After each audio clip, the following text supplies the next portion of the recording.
Hello students, welcome to my YouTube channel. बच्चा, हम लोग कर रहे हैं क्लास 12th मैथ्स की नई एनसीईआरटी का चैप्टर 1 रिलेशंस एंड फंक्शंस। आज हम लोग स्टार्ट करने वाले हैं क्वेश्चन नंबर 13 से। और इसके पहले के सारे क्वेश्चंस मैं ऑलरेडी चैनल पे अपलोड कर चुकी हूँ, तो अगर आप पुरानी वीडियोस देखना चाहते हैं तो आपको उन सारी वीडियोस का लिंक मिलेगा डिस्क्रिप्शन बॉक्स में, आप वहाँ से वो सारी वीडियोस चेकआउट कर सकते हैं। क्वेश्चन नंबर 13 में हमें बोला है कि एक रिलेशन आर दिया हुआ है जो सेट ए पे डिफाइन है। सेट ए किसका सेट है? ऑल पॉलीगन्स का सेट है। ठीक है, पॉलीगन्स आपको पता है जिसकी दो से ज्यादा साइड्स होती हैं, जिस फिगर की हम उसको पॉलीगन बोलते हैं। सबसे छोटा पॉलीगन होता है ट्राइंगल, क्योंकि इसमें 3 साइड होती है। फिर 4 साइड का पॉलीगन होता है square, rectangle, rhombus, parallelogram, trapezium, ये सब। इस रिलेशन आर को set A of all polygons के लिए डिफाइन किया गया है। रिलेशन आर की डेफिनेशन देखिए क्या दे के रखी है। रिलेशन आर की डेफिनेशन ये दे के रखी है कि रिलेशन आर में वही दो पॉलीगॉन आएंगे, या जो दो पॉलीगॉन रिलेशन आर में है वो ऐसे ही होने चाहिए जिन दो पॉलीगॉन P1 P2 की सेम नंबर ऑफ साइड्स हो। ठीक है, तो देखिए अगर हम ट्राइंगल की बात करें तो मैं दो ट्राइंगल को साथ में यहाँ पे रख सकती हूँ, क्योंकि दोनों में सेम नंबर ऑफ साइड्स होते हैं। एक ट्राइंगल में 3 है, दूसरे में भी 3 ही साइड्स होगी। अगर मैं स्क्वायर की बात करूं तो मैं दो स्क्वायर को यहाँ पे साथ में रख सकती हूँ, क्योंकि उनमें भी 4 साइड है। मैं एक स्क्वायर एक रेक्टेंगल को भी यहाँ पे साथ में रख सकती हूँ, क्योंकि स्क्वायर में भी 4 साइड है और रेक्टेंगल में भी 4 साइड है। लेकिन यहाँ ऑर्डर्ड पेयर में मैं एक ट्राइंगल के साथ दूसरा रेक्टेंगल नहीं रख सकती, क्योंकि ट्राइंगल और रेक्टेंगल के नंबर ऑफ साइड्स इक्वल नहीं होते हैं। समझ आ गया आपको?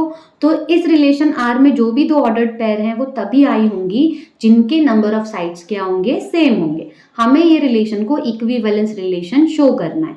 कर देते हैं, बाकी का क्वेश्चन आगे का हम उसके बाद करेंगे। चलिए बच्चा देखिए, सेट ए हमारा सेट ऑफ ऑल पॉलीगन्स है। इस सेट ए पे डिफाइन रिलेशन आर जिसमें P1 P2 वही दो पॉलीगॉन आ सकते हैं जिनका सेम नंबर ऑफ साइड्स होगा। ठीक है, शो करेंगे कि रिलेशन रिफ्लेक्सिव है। तो हमने एक पॉलीगन P1 ले लिया जो सेट ए से बिलोंग करता है। अब देखिए एक पॉलीगन लिया है मैंने, मान लीजिए कि पॉलीगन मेरा ट्राइंगल है। ट्राइंगल में कितनी साइड्स होती हैं? 3 साइड्स होती हैं। ठीक है, तो P1 और P1 मतलब यही ट्राइंगल जिसकी 3 साइड है, और यही ट्राइंगल फिर से लिख लिया मैंने जिसकी 3 साइड है, उसमें सेम नंबर ऑफ साइड्स तो होगी। एक ही पॉलीगॉन है तो उसकी साइड्स तो सेम होगी ऑब्वियसली। तो P1 और P1 have same number of side, ये स्टेटमेंट हम यहाँ पे लिख सकते हैं। जैसे ही हमने P1 को सेम नंबर ऑफ साइड्स में लिख दिया, मतलब P1 का P1 से ऑर्डर्ड पेयर बनेगा, वो रिलेशन आर में बिलोंग करेगा। और अगर ये रिलेशन आर में बिलोंग करेगा मतलब रिलेशन आर हमारा रिफ्लेक्सिव है। शो करेंगे कि रिलेशन आर सिमेट्रिक है, उसके लिए हमने यहाँ पे दो पॉलीगन्स ले लिए, एक P1 और एक P2, दोनों ए से बिलोंग करते हैं। अब खुद से हमने सपोज कर लिया कि P1 P2 से जो ऑर्डर्ड पेयर बनेगी वो आर में है, और आर में तो वही पॉलीगॉन्स आएंगे ऑर्डर्ड पेयर में जिनका नंबर सेम होगा साइड्स का। तो हमने यहाँ लिख लिया कि अगर ये दोनों आर में है मतलब P1 P2 have same number of side वाली स्टेटमेंट फॉलो करेंगे। जैसे हमने लिखा कि P1 P2 की सेम नंबर ऑफ साइड्स है, तो अगर मैं P1 P2 को एक दूसरे की जगह पे रखकर ये स्टेटमेंट लिखूं तब भी मतलब तो वही रहेगा। मैं अगर ऐसा लिख दूं कि P2 and P1 have same number of side, तो मतलब तो उसका यही है ना कि दोनों में नंबर ऑफ साइड सेम है, तो ये वाली स्टेटमेंट भी हमारी ट्रू है।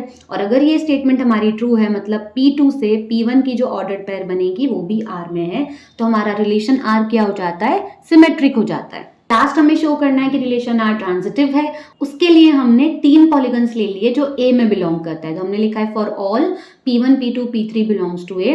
अब एक ऑर्डर्ड पेयर ली हमने P1 P2 की, जो हमने मान ली कि आर में है।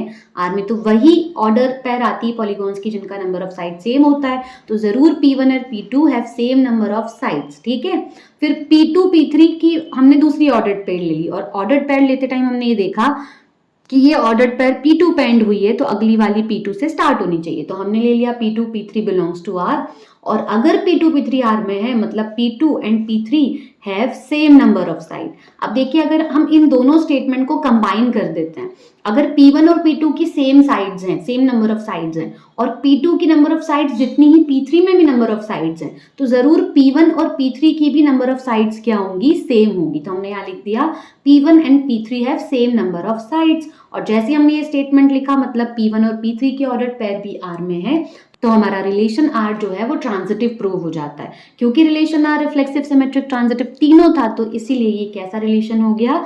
इक्विवेलेंस रिलेशन हो गया।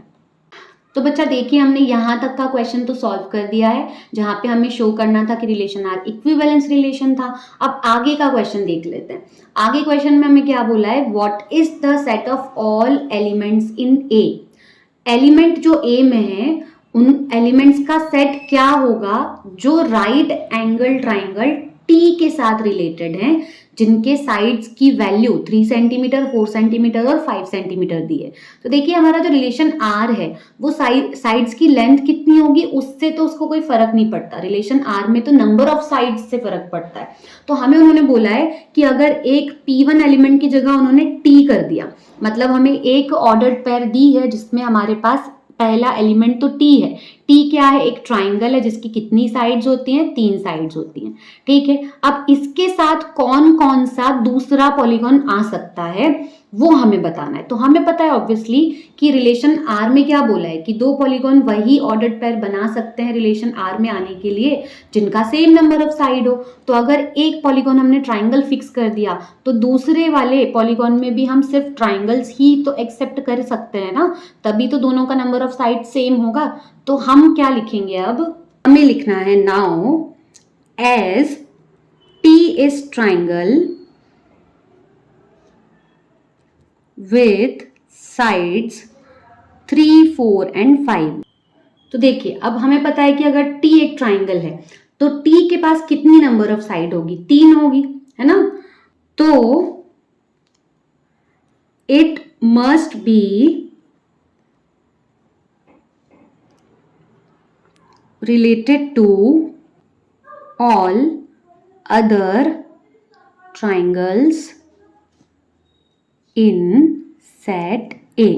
तो अब ये जो T है वो किससे रिलेटेड होगा, सारे अदर ट्राइंगल से जो सेट A में है। तो हम क्या लिखेंगे final answer, therefore T is related to set of all triangles. समझ आ रहा है ना आपको।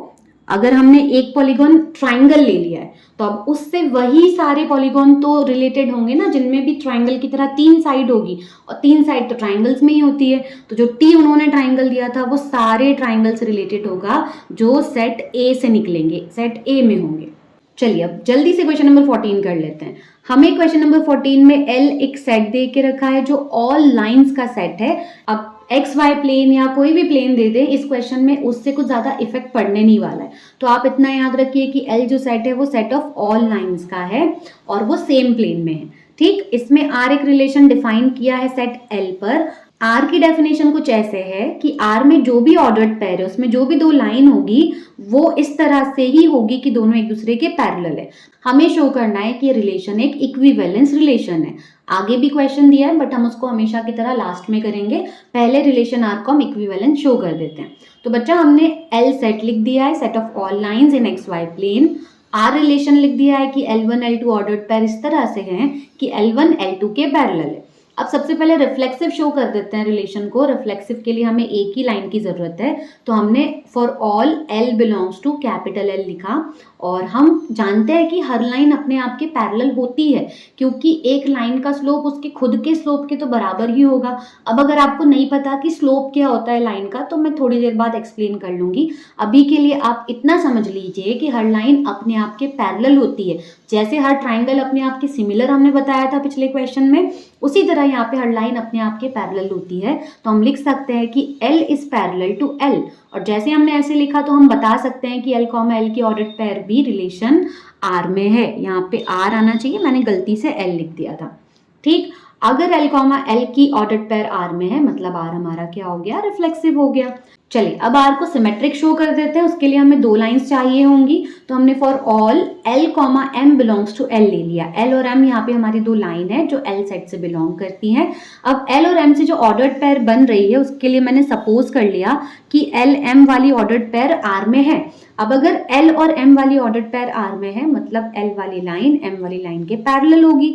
तो अगर मैं इसको उल्टा करके लिख दूं L को बाद में और M को पहले, तब भी तो दोनों लाइन पैरेलल होगी ना, उससे पैरेलल पैरेलल पे कोई इफेक्ट तो नहीं पड़ने वाला है।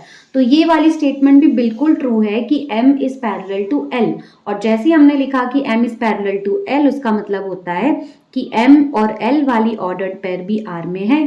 तो हमने लिया तो ये था कि l, m R में है, और उसके लिए m, l भी R में प्रूव कर दी, मतलब रिलेशन R हमारा क्या हो गया, सिमेट्रिक हो गया। चलिए अब रिलेशन आर को ट्रांजिटिव भी शो कर देते हैं। तो बच्चा ट्रांजिटिव शो करने के लिए हमें 3 लाइंस चाहिए होंगी, तो हमने for all L M N belongs to L ले लिया। अब एल और एम की जो ऑर्डर्ड पेयर है हमने सपोज कर ली कि आर में है, मतलब पक्का एल और एम आपस में पैरेलल होंगे। तो हमने लिखा कि लाइन एल जो है वो पैरेलल है लाइन एम के। फिर ये एम पे एंड हुई थी, तो अगली ऑर्डर्ड पेयर हमने वहां से ली एम से स्टार्ट होते हुए, और m और n की ऑर्डर्ड पेयर को भी हमने सपोज कर लिया कि R में है, मतलब m और n भी आपस में क्या होंगी, पैरेलल होंगी। अब इन दोनों स्टेटमेंट को अगर हम मिक्स कर दें, हमें यहाँ पे दिख रहा है कि L m के पैरेलल है और m आगे जाके n के भी पैरेलल है, मतलब जो L वाली लाइन है वो n वाली लाइन के भी पैरेलल होगी। तो हम क्या लिख सकते हैं कि L is parallel to n, और जैसे ही L n पैरेलल हो जाता है हम लिखेंगे कि L की n से जो ऑर्डर्ड पेयर है वो भी R में है। मैंने यहाँ पे भी L लिख दिया, वो भी R में है। और जैसे हमने बता दिया कि ln R में है तो R क्या हो जाता है, ट्रांजिटिव हो जाता है। और क्योंकि R हमारा रिफ्लेक्सिव, सिमेट्रिक, ट्रांजिटिव तीनों था, तो ये रिलेशन इक्विवेलेंस रिलेशन हो जाता है। तो देखिए हमने यहाँ तक का क्वेश्चन तो सॉल्व कर दिया जिसमें हमें रिलेशन को इक्विवेलेंस प्रूव करना था। अब आगे हमें क्या बोला है, कुछ फाइंड करने को बोला है। देखिए क्या फाइंड करने को बोला है, हमें बोला है कि उन सारी लाइंस का सेट निकालिए जो रिलेटेड है इस लाइन से, है ना। देखिए यहाँ पे हमारे पास 2 लाइन का ऑर्डर्ड पेयर दिया है, तो एक लाइन पे हमें फिक्स कर दिया कि ये ही वाली लाइन लेनी है, मतलब मान लीजिए कि ये L1 है। तो अब कौन कौन सी L2 है जो इस L1 से रिलेटेड है, जिनकी ऑर्डर्ड पेयर इस L1 के साथ बनेगी, उन L2 का हमें क्या बनाना है, सेट बनाना है। देखिए बच्चा, हमें ऑर्डर्ड पेयर में जो फर्स्ट वाली लाइन L1 है वो फिक्स कर दी। वो लाइन हमें बोल रहे हैं कि वो लाइन आपको कौन सी लेनी है, y is equals to 2x plus 4 लेनी है। और इसके साथ L2 की जगह कौन कौन सी लाइन है वो हमको नहीं पता, और हमें इन्हीं लाइन का क्या निकालना है, सेट निकालना है। ये सेट हमको फाइंड करने को बोला है। तो देखिए 2 लाइन आपस में पैरेलल होंगी तभी वो यहाँ पे आएंगी। तो अगर हमें एक लाइन फिक्स करके दे दी है तो हमें वो सारी लाइन का सेट निकालना है जो इस लाइन के क्या होंगी, पैरेलल होंगी। तो हमें कैसे पता चलेगा कि कौन कौन सी लाइन है जो इसके पैरेलल है। तो बच्चा देखिए क्लास 11th में हमने लाइन का जो स्टैंडर्ड फॉर्म पढ़ा था y is equals to mx plus c, आपने नहीं भी पढ़ा है तो अब देख लीजिए, मैं पूरा बताने वाली हूँ। तो ये होता है किसी भी लाइन का standard form y is equals to mx plus c. इसमें जो ये m होता है इसको हम स्लोप बोलते हैं लाइन का, ठीक है, किसी भी लाइन का ये स्लोप कहलाता है। और अगर किन्हीं भी 2 लाइन, मान लीजिए L1 वाली लाइन है उसका स्लोप m1 है और L2 वाली लाइन है उसका स्लोप m2 है, तो अगर किन्हीं भी 2 लाइन का जो स्लोप होता है वो इक्वल होता है तो हम कहते हैं कि लाइंस जो हैं वो क्या हैं, पैरेलल है। मतलब 2 लाइन के पैरेलल होने की कंडीशन क्या रहती है कि उनके स्लोप क्या होना चाहिए, इक्वल होना चाहिए। और ये जो y है, ये जो x है, ये तो वेरिएबल ही है। जैसे हमें इस लाइन में भी y की जगह y ही दे के रखा है और इस x की जगह देखिए यहाँ x है तो यहाँ भी x है, और ये जो c रहता है ये कांस्टेंट रहता है, ठीक है। इसकी वैल्यू चेंज हो भी गई तब भी लाइन पैरेलल है या नहीं है उस चीज पे कोई फर्क नहीं पड़ता। मतलब c की वैल्यू डिफरेंट हो सकती है, 2 पैरेलल लाइन के लिए भी c की वैल्यू अलग अलग हो सकती है, बस पैरेलल लाइन के लिए वैल्यू किसकी सेम होनी चाहिए, स्लोप्स की, मतलब m1 m2 सेम होने चाहिए। तो अब देखिए इस लाइन की अगर हम बात करें तो इसका जो m है, इसका जो स्लोप है वो कितना दिख रहा है हमको, यहाँ पे 2 दिख रहा है। तो अगर इस लाइन का स्लोप 2 है तो L2 में वो सारी लाइंस आएंगी जिनका स्लोप भी 2 होगा।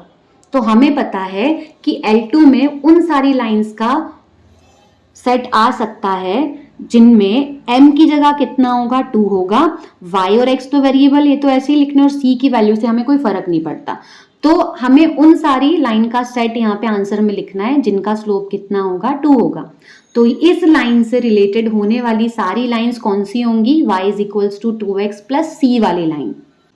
चलिए अब अगर लिखने की बात आती है कि हम उसको कैसे लिखेंगे, तो आपको ये पूरा आंसर लिख कर आना है, बिल्कुल फुल मार्क्स मिलेंगे आपको। जो मैंने अभी आपको बताया वही हमने यहाँ पे लिख दिया कि देखिए सेट ऑफ ऑल लाइंस जो इस लाइन से रिलेटेड होंगी, ऑब्वियसली वही लाइन होंगी जो इसकी क्या होंगी, पैरेलल होंगी। और हमें पता है कि ये जो गिवन लाइन है इसका स्लोप कितना है, 2 है। तो हमने यहाँ लिख दिया कि गिवन लाइन का स्लोप कितना है, 2 है। तो सारी दूसरी वो लाइन जिनका भी स्लोप 2 है वो इस लाइन से क्या होगी, रिलेटेड होगी। तो जो हमें सेट निकालने को बोला है वो वाला रिक्वायर्ड सेट हमारा क्या हो जाएगा, y is equals to 2x plus c वाला, मतलब जिनका स्लोप जो है वो हमारी गिवन लाइन से मैच हो रहा है, 2 है, बाकी c कुछ भी चलेगा, और c में कुछ भी नहीं चलेगा, मतलब सिर्फ only real numbers are accepted. तो यहाँ पे हम लिख देंगे कि c जो है वो रियल नंबर से बिलोंग करना चाहिए। नेक्स्ट है हमारा क्वेश्चन नंबर 15। क्वेश्चन नंबर 15 में हमें दिया है कि एक रिलेशन R है जो सेट 1 2 3 4 पर डिफाइन है, और रिलेशन R की हमें डेफिनेशन नहीं दी है बल्कि सारी ऑर्डर्ड पेयर डायरेक्टली लिखकर दे दी है। तो ये सेट R में ये सारी ऑर्डर्ड पेयर हैं, तो हमें चूज करना है ABCD में से करेक्ट ऑप्शन। देखिए सेट R रिफ्लेक्सिव है, सिमेट्रिक है लेकिन ट्रांजिटिव नहीं है, सेट R रिफ्लेक्सिव है, ट्रांजिटिव है लेकिन सिमेट्रिक नहीं है, सेट R सिमेट्रिक है, ट्रांजिटिव है लेकिन रिफ्लेक्सिव नहीं है, और सेट R इक्विवेलेंस ही हो गया। तो इन चारों में से कौन सा ऑप्शन सही है वो हमें बताना है।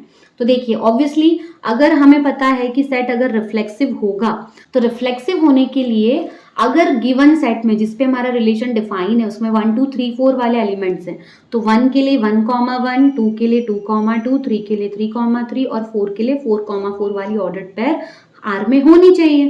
तो हम चेक कर लेते हैं कि है कि नहीं। देखिए 1,1 तो है, 2,2 भी है, 3,3 भी है और 4,4 भी है, तो पक्का ये रिलेशन रिफ्लेक्सिव तो हो गया।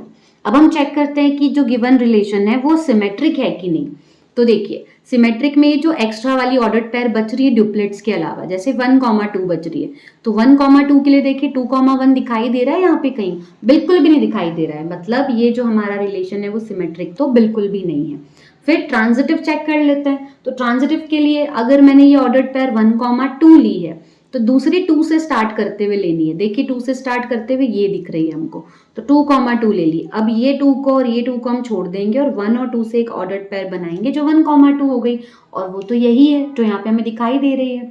ठीक है, अब देखिए एक ऑर्डर्ड पेयर हमने 3,3 ले ली, फिर ये 3 पे एंड हो रही है तो अगली हमने ये ले ली 3 से स्टार्ट होती हुई, ये दोनों ऑर्डर्ड पेयर हम लेकर चल रहे हैं। अब ये 3 छोड़ा, फिर से 3 और 2 से बन गया, तो ये 3,2 तो ऑब्वियसली हमारा R में है। तो यहाँ पे आप सारे एलिमेंट्स के लिए भी चेक कर लोगे ना तो ट्रांजिटिव प्रूव हो जाएगा।